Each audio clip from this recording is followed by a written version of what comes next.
소리 없이 불어난 강. 페루 아마존에서 만난 물과 숲, 그리고 아이들. 조용한 것이 더 무서웠다. 아마존에서 홍수를 만났습니다. 갑자기 엄청난 비가 쏟아졌고 강물은 순식간에 불어났습니다. 그런데 이상했습니다. 그토록 많은 물이 흘러가는데도 물소리가 거의 들리지 않았습니다. 우리나라 계곡의 급류처럼 바위에 부딪히며 소리치는 물이 아니었습니다. 흑빛 강물은 넓고 깊게 차오른 채 거대한 몸으로 조용히 움직이고 있었습니다. 커다란 나뭇가지가 물 위에 떠내려가는 모습을 보고서야 눈앞의 강물이 얼마나 빠르고 강하게 흘러가는지 알 수 있었습니다. 물 내려가는 소리가 들리지 않았습니다. 아마도 강이 아주 깊었던 것 같습니다. 소리를 지르지도 않고 자신의 힘을 과시하지도 않으면서 커다란 나뭇가지까지 휩쓸고 내려가는 물. 저는 그 조용한 물이 더 무서웠습니다. 그때는 미처 알지 못했습니다. 그 강을 움직이는 물과 숲을 적시는 비, 땅속에 뿌리를 내린 식물과 그곳에서 살아가는 아이들이 모두 하나의 생명으로 이어져 있다는 것을요. 굽이치는 물길을 따라 비행기에서 내려다본 페루의 대지는 거대한 초록의 융단처럼 펼쳐져 있었습니다. 그 초록 사이로 흑빛 강물이 끝없이 굽이쳤습니다. 지도 위에 선으로만 보았던 강이 땅 위에서는 살아 움직이는 거대한 생명처럼 보였습니다. 제가 찾아간 곳은 페루 북부의 타라포트였습니다. 안데스 산맥 동쪽 아마존으로 이어지는 숲의 관문과 같은 도시입니다. 열대의 햇빛과 비, 강과 숲이 사람들의 생활 가까이에 있는 곳이었습니다. 도시에 도착했다고 아마존을 만난 것은 아니었습니다. 더 깊은 숲으로 들어가려면 차를 타고 이동하고 강을 건너고 비에 젖은 흙길을 지나야 했습니다. 잘 닦인 관광도로만 따라가는 여행이 아니었습니다. 자연이 내어주는 길을 찾아 한 걸음씩 안으로 들어가는 여정이었습니다. 아마존에서 만난 현대자동차. 강을 건너기 위해 차량 도선이 있는 곳으로 향했습니다. 그런데 배에 오르기도 전에 일이 생겼습니다. 비를 머금은 강변의 진흙에 승합차 한 대가 깊이 빠져버린 것입니다. 바퀴가 헛돌수록 차는 더욱 진흙 속으로 내려앉았습니다. 그 차에는 익숙한 이름이 붙어 있었습니다. 대한민국의 현대자동차였습니다. 지구 반대편 아마존에서 만난 한국 자동차가 반갑기도 했지만 하필이면 진흙에 바퀴가 빠진 곤란한 모습으로 만나게 될 줄은 몰랐습니다. 현지 사람들은 굵은 밧줄을 차에 묶었습니다. 여러 사람이 진흙 위에 발을 딛고 힘을 모아 밧줄을 당겼습니다. 누군가는 밀고, 누군가는 끌고, 또 누군가는 바퀴가 빠져나올 자리를 살폈습니다. 그곳에서는 기계의 힘만으로 길을 갈 수 없었습니다. 사람이 서로 힘을 합쳐야 다시 길을 이어갈 수 있었습니다. 마침내 승합차는 진흙에서 빠져나왔습니다. 아마존으로 들어가는 길목에서 만난 첫 번째 생존법은 희귀한 식물이 아니라 서로의 힘을 모으는 사람들의 모습이었습니다. 자동차를 싣고 강을 건너다. 승합차를 구해낸 뒤 차들은 차량 도선 위로 한 대씩 올라갔습니다. 우리가 탄 것은 관광객만 태우는 유람선이 아니었습니다. 승용차와 승합차, 사람을 함께 싣고 강을 오가는 현지의 생활 도선이었습니다. 강변에는 잘 정비된 선착장도 없었습니다. 배가 진흙 강변에 닿으면 나무판을 걸쳤고 사람들은 그 좁은 판을 밟으며 조심스럽게 배에 오르내렸습니다. 차들이 빼곡히 실린 배 위에 저도 함께 올랐습니다. 배는 흑빛 강물을 가르며 천천히 건너갔습니다. 달 아래에는 깊이를 짐작하기 어려운 물이 흐르고 있었습니다. 강은 그곳에서 바라보는 풍경이 아니었습니다. 사람과 자동차를 건네주는 길이었고 마을과 마을을 잇는 다리였으며 더 깊은 숲으로 들어가는 거대한 문이었습니다. 강을 건넌 뒤 다시 차에 올랐습니다. 물길을 건넜다고 여행이 끝난 것이 아니었습니다. 오히려 그때부터 아마존의 숲을 향한 진짜 여정이 시작되었습니다. 파란 교실에서 만난 아이들. 타라포토에서는 현지 초등학교에도 찾아갔습니다. 파란색 벽의 교실 안에서 아이들이 무언가를 만들고 있었습니다. 낯선 한국인 여행자들이 찾아오자 아이들은 자리에서 일어나 환하게 웃으며 손을 흔들었습니다. 그 아이들 가운데 한 명이 팻말을 들고 있었습니다. 팻말에는 스페인어로 이렇게 적혀 있었습니다. 엘 아가 에스비다. 물은 생명이다. 짧은 문장이었지만 그 말은 아마존 전체를 설명하는 것처럼 들렸습니다. 강도 물이 있어 흐르고 숲도 비를 받아 자랍니다. 식물은 뿌리로 물을 끌어올리고 사람들은 강을 건너 학교와 시장, 다른 마을로 향합니다. 그리고 아이들도 그 물과 숲 가까이에서 성장하고 있었습니다. 그때는 아이들이 만든 교육용 문구라고만 생각했을지도 모릅니다. 그러나 여행의 여러 장면을 다시 돌아보니 그 말은 아마존의 생명과 두려움을 함께 품고 있었습니다. 물은 생명입니다.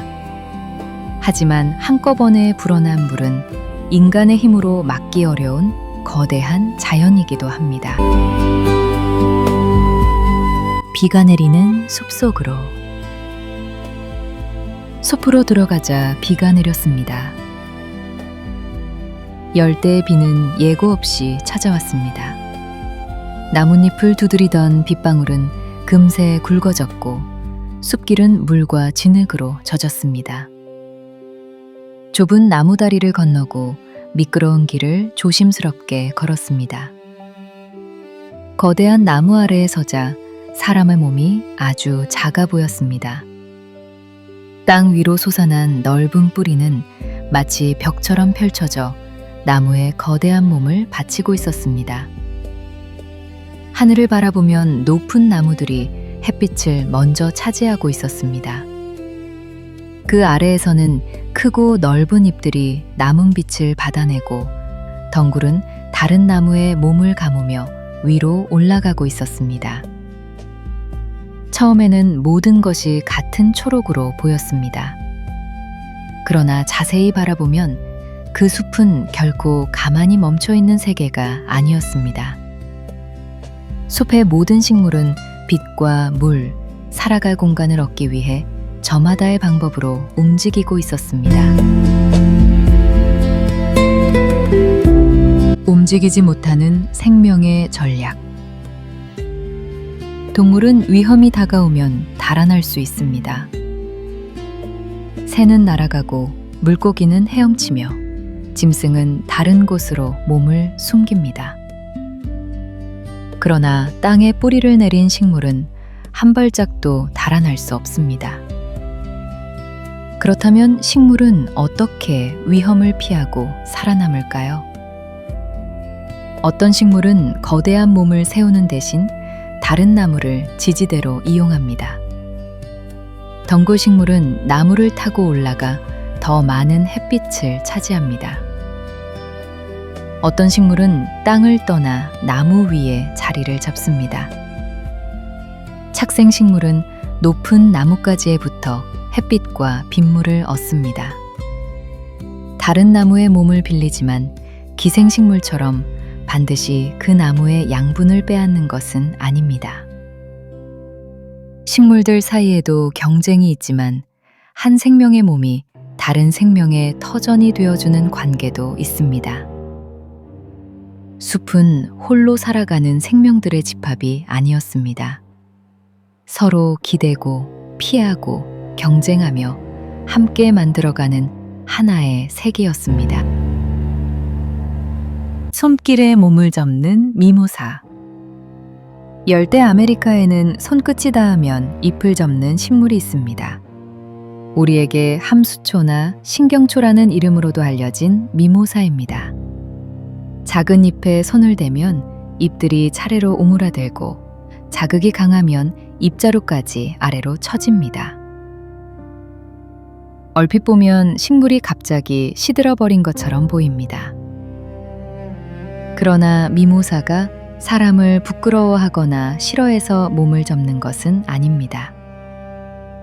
자극을 감지한 식물 안에서 신호가 전달되고 잎자루 아래의 특별한 조직에서 물과 이온의 움직임이 달라지면서 잎이 빠르게 접힙니다. 왜 이런 움직임이 발달했는지에 대해서는 여러 설명이 있습니다. 잎을 갑자기 접어 자신을 작고 시들어 보이게 만들면 초식동물의 관심을 줄일 수 있고 잎 위에 작은 곤충을 떨어뜨리거나 강한 빗방울의 충격을 줄이는데 도움이 될 수 있다는 것입니다. 움직임은 짧지만 그 안에는 달아날 수 없는 식물이 오랜 시간 만들어온 생존의 지혜가 담겨 있습니다.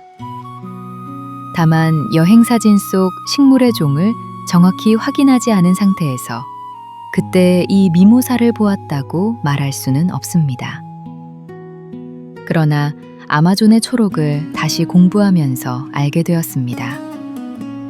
그때 이름도 모르고 지나쳤던 수많은 잎마다 눈에 보이지 않는 생존의 방식이 숨어 있었다는 것을요. 곤충을 먹고 가시를 세우는 식물. 식물이 살아가는 데 필요한 것은 햇빛과 물만이 아닙니다. 토양에서 질소를 비롯한 여러 영양분도 얻어야 합니다. 그런데 영양분이 부족한 땅에 사는 일부 식물은 전혀 다른 방법을 찾아냈습니다. 잎을 덫처럼 바꾸어 곤충을 붙잡고 그 몸에서 부족한 영양분을 얻는 식충 식물입니다. 어떤 식물은 달콤한 냄새와 빛나는 표면으로 곤충을 유인합니다. 어떤 식물은 주머니처럼 생긴 잎 속으로 곤충을 떨어뜨리고 또 어떤 식물은 끈끈한 점액으로 작은 먹이를 붙잡습니다. 움직이지 못한다고 해서 아무것도 하지 않는 것은 아니었습니다. 식물은 잎의 모양을 바꾸고 냄새를 만들고 독과 가시를 준비하며 자신이 뿌리내린 환경에 적응했습니다. 남아메리카에서 멀리 떨어진 호주 열대우림에는 진피진피라고 불리는 식물도 있습니다. 잎과 줄기의 미세한 털에 닿으면 극심하고 오래 지속될 수 있는 통증을 일으키는 것으로 알려진 식물입니다. 미모사가 잎을 접어 위험에 대응한다면 진피진피는 자신의 몸에 강력한 경고장치를 세워둔 셈입니다. 서식지는 서로 다르지만 목적은 같습니다. 도망칠 수 없는 자리에서 자신의 생명을 지키는 것입니다. 소리 없이 불어난 강. 숲에 비가 쏟아진 뒤 강은 전혀 다른 얼굴을 드러냈습니다. 조금 전까지 사람과 자동차를 건네주던 길이었던 물이 갑자기 불어나기 시작했습니다. 흙빗물이 강폭을 가득 채웠습니다. 그런데 물소리가 들리지 않았습니다. 얕은 계곡물은 바위와 부딪히며 요란한 소리를 냅니다. 그러나 깊고 넓게 불어난 강은 장애물을 덮어버린 채 강 전체가 하나의 거대한 덩어리처럼 움직일 수 있습니다. 겉으로는 조용해 보여도 그 안에는 사람의 힘으로 헤아리기 어려운 유속과 수량이 숨어 있습니다. 커다란 나뭇가지가 말없이 휩쓸려 내려갔습니다. 그 모습을 보면서 저는 깨달았습니다. 자연은 언제나 큰 소리로 자신의 힘을 알리는 것이 아니라는 것을요. 조용하다고 약한 것이 아니었습니다. 말이 없다고 움직이지 않는 것도 아니었습니다. 숲속의 식물도 그랬고 깊은 강물도 그랬습니다. 눈에 보이지 않는 곳에서 끊임없이 반응하고 견디고 움직이며 자신의 생명을 이어가고 있었습니다. 마음의 잎을 접는 사람.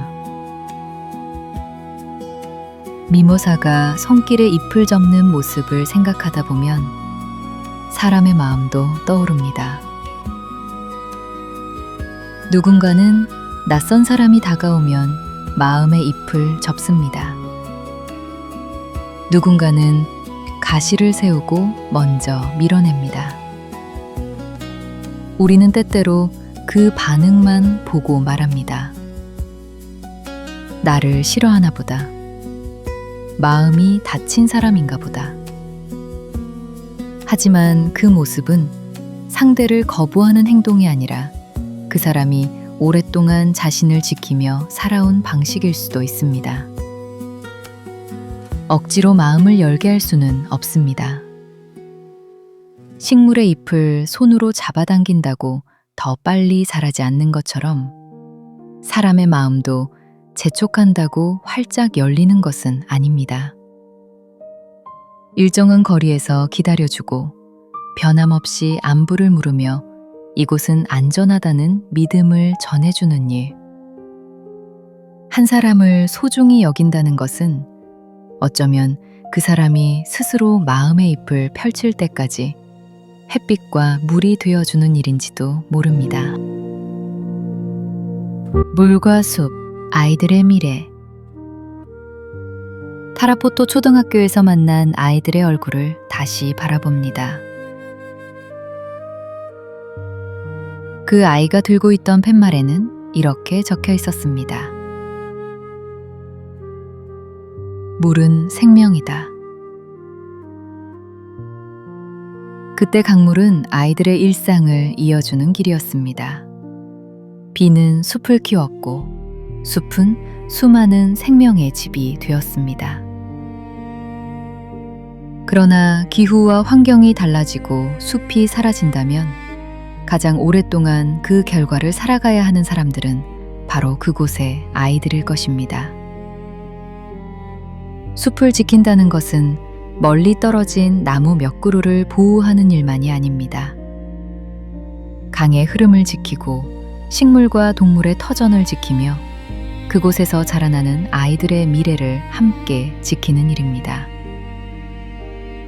아마존의 아이들이 들고 있던 물은 생명이다 라는 문장은 결국 우리 모두에게 보내는 메시지였습니다. 물은 어느 한 나라에만 머물지 않고 공기는 국경에서 멈추지 않습니다.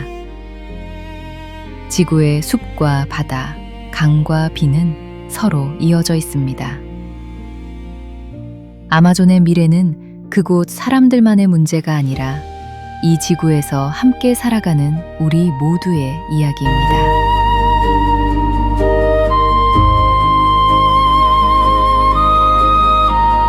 여행을 마친 뒤 알게 된 것. 아마존을 여행할 때는 미처 알지 못했습니다. 눈앞에 펼쳐진 수많은 초록이 저마다 얼마나 치열한 생명의 이야기를 품고 있는지를요. 그때의 저는 차와 함께 강을 건너고 비 내리는 숲길을 걷고 커다란 나무 아래에서 사진을 찍었습니다. 초등학교에서 아이들을 만났고 갑자기 불어난 강 앞에서는 두려움도 느꼈습니다. 여행 중에는 각각 떨어져 있던 장면들이 오랜 시간이 흐른 뒤 하나의 이야기로 이어졌습니다. 진흙에 빠진 승합차를 함께 끌어낸 사람들, 차와 사람을 싣고 강을 건너던 배, 손길에 잎을 접으며 자신을 지키는 식물, 물은 생명이다 라는 팻말을 들고 있던 아이, 그리고 커다란 나뭇가지까지 말없이 휩쓸고 내려가던 깊은 강물. 아마존은 제게 말해주었습니다. 조용한 것이 약한 것은 아니라고. 움직이지 않는 것처럼 보여도 모든 생명은 자신만의 방식으로 살아가고 있다고. 어떤 생명은 몸을 접고, 어떤 생명은 가시를 세우며, 어떤 생명은 다른 존재의 몸에 기대어 빛을 향해 올라갑니다. 그리고 사람은 서로 밧줄을 잡고 힘을 모아야 다시 길을 이어갈 수 있습니다. 여행은 낯선 풍경을 눈에 담는 일만은 아니었습니다. 그곳에서 살아가는 생명의 방식을 이해하고 돌아온 뒤에도 그 의미를 다시 발견하는 일이었습니다. 지금도 제 기억 속 아마존의 강은 조용히 흐르고 있습니다. 큰 소리를 내지 않으면서도 숲을 키우고 사람을 건네고 때로는 모든 것을 휩쓸어가며 이렇게 말하고 있습니다. 물은 생명이라고. 생명은 결코 홀로 살아가지 않는다고. 그리고 한 사람의 미래를 지키는 일도 결국 이 지구의 물과 숲을 지키는 일과 다르지 않다고.